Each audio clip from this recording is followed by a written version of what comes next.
Hello students, welcome to my channel curiosity education. बच्चों, last term पर हमने dielectric के बारे में समझा था कि डाइलेक्ट्रिक क्या होता है, उसकी प्रॉपर्टीज क्या होती हैं, वो किन किन फैक्टर्स पर डिपेंड करता है, कितने टाइप्स के डाइलेक्ट्रिक होते हैं। याद करिए, हमने पढ़ा था पोलर डाइलेक्ट्रिक होता है, नॉन पोलर डाइलेक्ट्रिक होता है।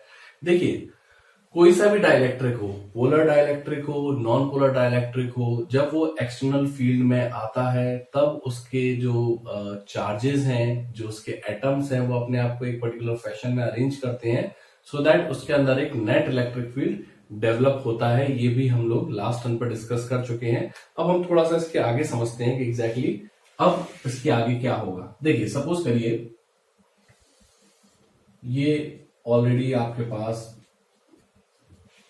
एक रीजन है इलेक्ट्रिक फील्ड का। Okay, like this. ठीक है, तो यहां पे जो इलेक्ट्रिक फील्ड होगा वो प्लस से माइनस की तरफ होगा। तो मैं यहां पे बना रहा हूं कि ये एक मेरा इलेक्ट्रिक फील्ड है। Let's say this is my electric field, original electric field E not. Okay, now अब आपने क्या करा कि आपने इस रीजन में एक डाइलेक्ट्रिक रखा।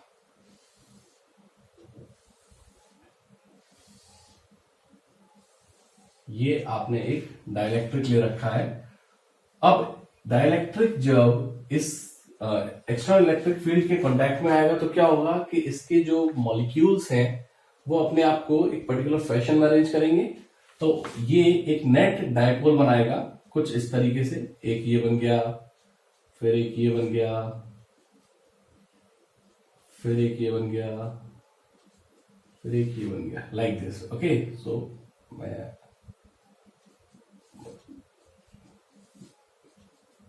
जस्ट लाइक दिस, इस तरीके से ये जो है ये अपने आप को अलाइन कर लेंगे। ये भी मैंने आपको बताया था लास्ट टर्म पे कि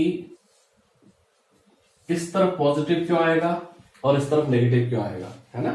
फिर भी आपको रिवाइज करवा देता हूं। पॉजिटिव इसलिए आएगा क्योंकि इलेक्ट्रिक फील्ड की डायरेक्शन में पॉजिटिव चार्ज जो है वो अलाइन होगा।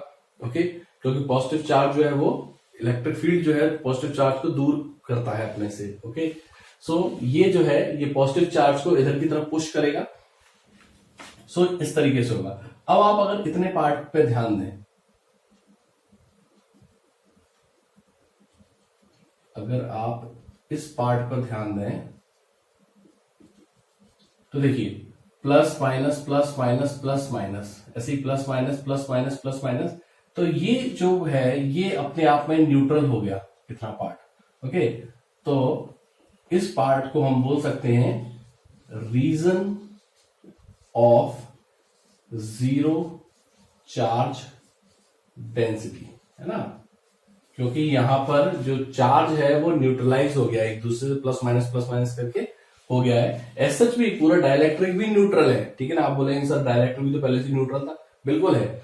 अब देखिए ना कि यहाँ पे सिर्फ माइनस चार्ज बचा रह गया, यहाँ पे प्लस चार्ज बचा रह गया, ये लोग आपस में न्यूट्रलाइज हो गए।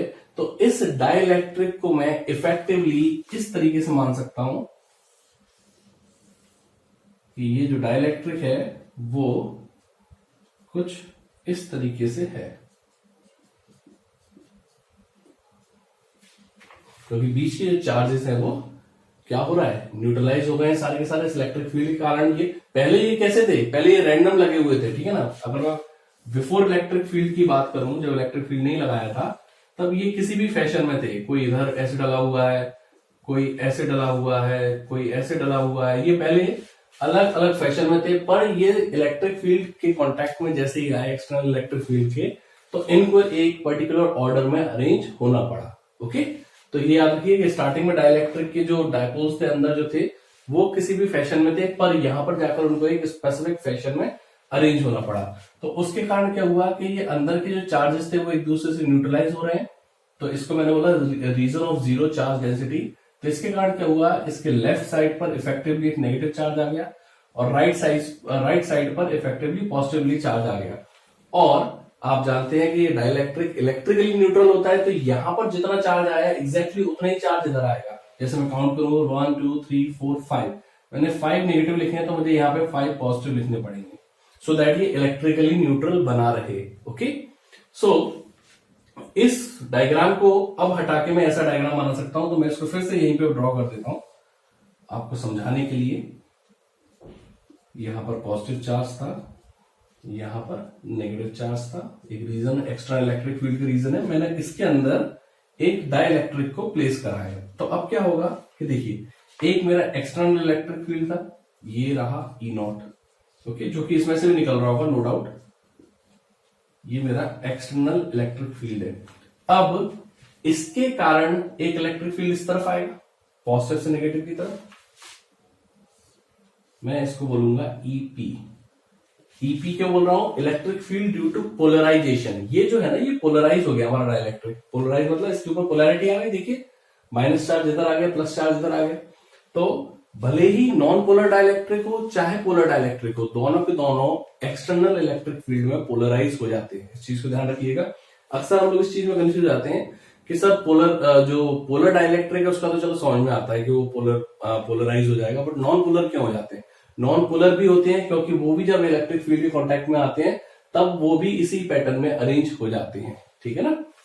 सो जो मेरा नेट इलेक्ट्रिक फील्ड होगा E, वो होगा मेरा ई नॉट माइनस ईपी। अगर मैं वेक्टर फॉर्म में लिखूं तो it will be something like this. मैंने ऐसा लास्ट टाइम पे समझाया था, इस जब हमने डाइलेक्ट्रिक का इंट्रोडक्शन पढ़ा था तब मैंने बताया था कि ये जो इलेक्ट्रिक फील्ड है ई नॉट और ईपी, ये इक्वल नहीं होंगे। कंडक्टर में हमने देखा था कि ये दोनों इक्वल हो जाते हैं, उसके कारण नेट इलेक्ट्रिक फील्ड जीरो हो जाता है कंडक्टर में। और डाइलेक्ट्रिक में ईपी इतना सफिशिएंट नहीं होता कि ये इसके बराबर हो। इंड्यूस तो होता है यहाँ पर वो इतना नहीं होता कि ये इसको कैंसिल आउट कर सके। तो एक नेट इलेक्ट्रिक फील्ड हो जाता है ई नॉट माइनस ईपी। मैं इसको लिख लेता हूं अलग से। जो नेट इलेक्ट्रिक फील्ड होगा that will be E naught minus EP, okay. तो इससे हमको एक चीज समझ में आ रही है कि ड्यू टू पोलराइजेशन जो नेट इलेक्ट्रिक फील्ड है वो ओरिजिनल से कम हो गया।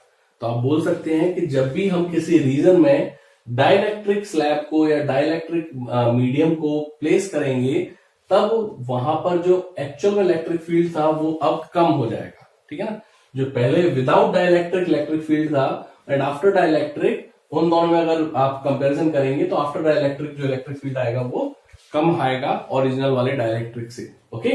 तो जो पोलराइजेशन है उसको हम इस तरीके से डिफाइन करते हैं कि polarization is dipole moment per unit volume, okay ना। तो dipole moment per unit volume जो होता है उसको हम पोलराइजेशन बोलते हैं। और पोलराइजेशन का जब हम मैग्नीट्यूड निकालते हैं तो उसको एक नया नाम दे देते हैं, उसको कहते हैं पोलराइजेशन डेंसिटी, ओके। तो पोलराइजेशन क्या होता है?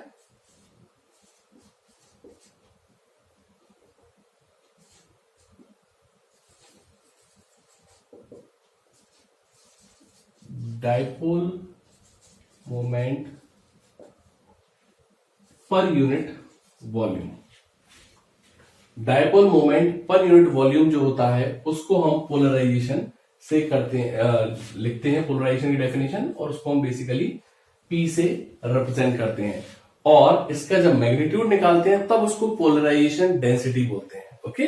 अब चलिए इसके मैग्नीट्यूड की बात कर लेते हैं। पोलराइजेशन का मैग्नीट्यूड कैसे निकालेंगे? देखिए मैं इस डायग्राम को हटा देता हूं।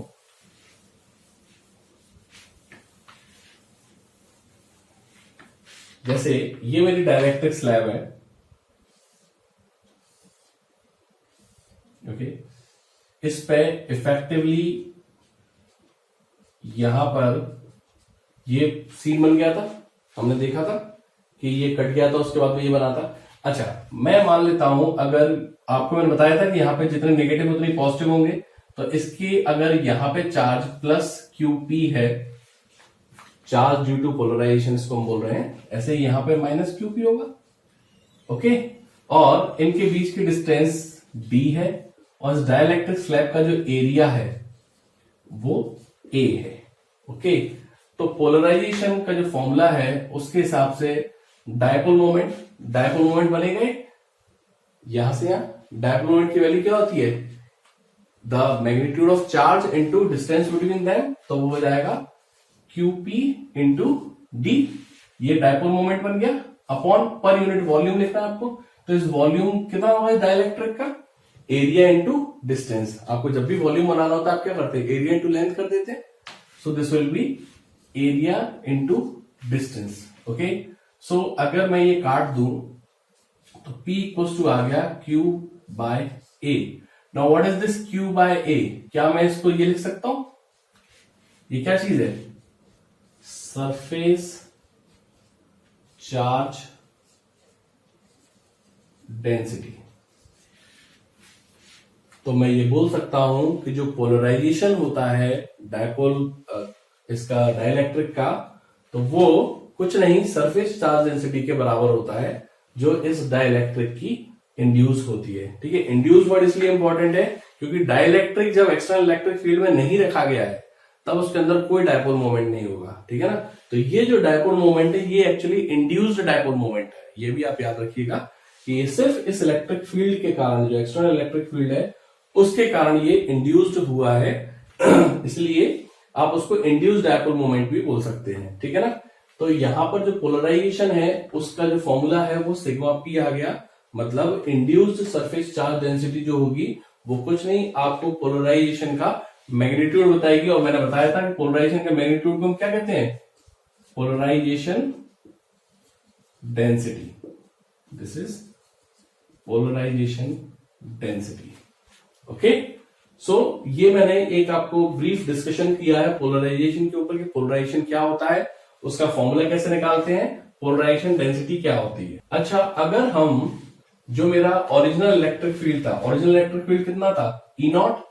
तो E नॉट बाय जो नया इलेक्ट्रिक फील्ड है E, अगर ये कर दें, ठीक है ना, तो इसको हम एक नए वेरिएबल से लिखते हैं जिसको हम कहते हैं कप्पा, और इसको कहते हैं dielectric constant. Dielectric constant. ठीक है ना, ये कुछ छोटे छोटे से फॉर्मूले आपके सामने आते जा रहे हैं, इनको नोट करते जाइए अलग से। मैं सारा हालांकि इसमें समझाता जा रहा हूं क्योंकि सब एक दूसरे से इंटर रिलेटेड चल रहा है। ठीक है ना, तो मैं इसी डायग्राम में सारी चीजें समझाता जा रहा हूं। पहले मैंने ये आपको ये बता दिया कि जो पोलराइजेशन होता है वो सरफेस चार्ज डेंसिटी के बराबर होता है। अब मैं ये बता रहा हूं कि ओरिजिनल इलेक्ट्रिक फील्ड का रेशियो नए वाले इलेक्ट्रिक फील्ड से अगर लिया जाएगा तो उसको हम डाइलेक्ट्रिक कांस्टेंट कहेंगे, या फिर हम एक और इसको बोलते हैं रिलेटिव परमिटिविटी, जिसको हम एप्सिलॉन नॉट आर से रिप्रेजेंट करते हैं। ओके, तो आप इसको डाइलेक्ट्रिक कांस्टेंट या रिलेटिव परमिटिविटी कह सकते हैं। This is E naught upon E, और अगर आप इसको थोड़ा सा एक्सपेंड करना चाहें तो ई की वैल्यू है ये रही, ई नॉट माइनस ईपी। तो यहां से जो कप्पा है या फिर डाइलेक्ट्रिक कांस्टेंट है उसकी वैल्यू आ गई E naught upon E naught minus E P, या फिर आप इसको रिलेटिव परमिटिविटी भी कह सकते हैं। तो ये सारी चीजें हमने इस वीडियो में डिस्कस करी। आई होप आपको ये बहुत अच्छे समझ में आई होंगी। Still if you have any doubt आप कमेंट सेक्शन में लिखिए, मैं वहां पर आपको उसको रिजॉल्व करूंगा डाउट को। धीरे धीरे करके हम लोग इस चैप्टर को खत्म करने की ओर अग्रसर हैं। ठीक है ना, ये बिल्कुल लास्ट टॉपिक्स चल रहे हैं जो कि छोटे छोटे से टॉपिक्स हैं और स्टूडेंट को बहुत ज्यादा कंफ्यूज करते हैं। तो प्लीज इनको बहुत अच्छे से समझते चलिए, हम धीरे धीरे करके इस चैप्टर को खत्म कर देंगे। आई होप आपको ये वीडियो अच्छा लगा होगा। Then please like, share and subscribe to our channel, press the bell icon to get the latest notifications. Thank you.